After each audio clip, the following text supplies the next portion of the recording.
Oscar Vizcarra takes great pride in showing off the new banquet facility at Becker Farms in Niagara County that he and his wife own. It's agritourism at its best, with a winery and brewery, activities for the kids, and you pick it fruits and vegetables. Unfortunately, this is the only expansion happening here. The reason? The uncertainty over farm labor. Frankly, we could never imagine that farm labor was going to be the problem or the catalyst to whether to expand our business or not to expand our business. We thought of Mother Nature was being the primary factors for us, the biggest challenge. Now is the government and their view of farm workers. That is being our problem. Vizcarra hires about 6 farm employees every year to work seasonal jobs in the fields, and he says things like set schedules and overtime may work for a factory, but not on the farm. Well, in factory, you know, you have a method of producing parts, so many minutes, so many hours. But in vegetables, this morning could be a beautiful day to harvest tomatoes. But in 3 hours, we may have a rainstorm for the next 2 days. So where's our production then? And many times the farmer have to pay that farm worker for that day to the loss of the farmer.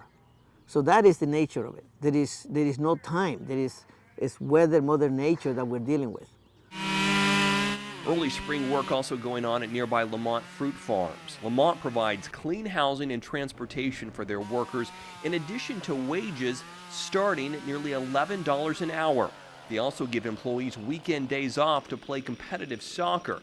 And despite all of this, the issue of overtime worries the owners. You do just need to be very mindful of the fact that you can't write regulations that fit into a factory-type job for agriculture. I mean, if there's overtime in the farming, then we're going to be in trouble, to be honest. Because, I mean, now you're going to have to hire more people. And that's the problem that a lot of people don't even have a housing. You know what I mean? So I guess at that point, it's not many comments, you know.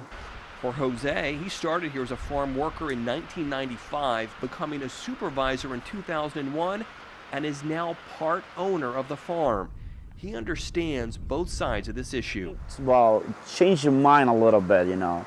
You're still, you know, you care before, you know, you care a lot, you know, you put a lot of hours, but now they give you more, you know, every morning they give you a little bit more hope. Okay, now I got to go and do 120% instead of 110.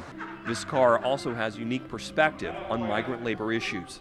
Being a person with a Latin background, being from Peru, I have two things. I know how the culture works, I have the opportunity to work, and I have a sense of loyalty to my culture to see where is justice or injustice.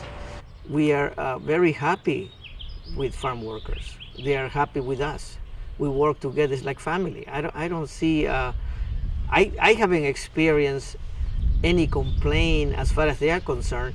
And this issue of minimum wage, there is no farm worker that makes minimum wage as far as I know. They average from $9 to $12 an hour, which is more than anybody that works at Walmart, at Home Depot. I mean, and they're happy with what we have to offer. So who is speaking of collective bargaining? I mean, whose idea is it? Is it a few people who with a different agenda? That's what I don't understand. It's also important to understand there's already a long list of state and federal regulations protecting farm employees, overseeing everything from wages and housing conditions to the health and safety of the devoted workers. New York State Department of Labor, they do an excellent job and supervising and checking with farmers and their relationship with farm workers. They are here checking from housing to the hourly wage. That is already in place. In the end, the far-reaching aspects of this farm worker legislation will hurt the very people it's looking to protect, as well as the farms that not only provide great benefits to their workers in the rural economy, but also provide the healthy local food New Yorkers enjoy. Their goal is to work at least 40 hours. That is their goal. But so if you limit them to them 40 hours, they go to some place to work another 20 hours. So collective bargaining, as far as providing them with time and a half, we are just disturbing their way of life. They're going to be going to some place else where they're going to offer them the next 20 hours, the next 10 hours, because their farm where they work won't be able to afford them or more than 40 hours. So it's no gain for anybody. And that's the problem. How do I plan to grow my own economy here at Becker Farms with planting more trees, which we could, but who's going to harvest those trees? Who's going to harvest the strawberries? We grow a lot of strawberries.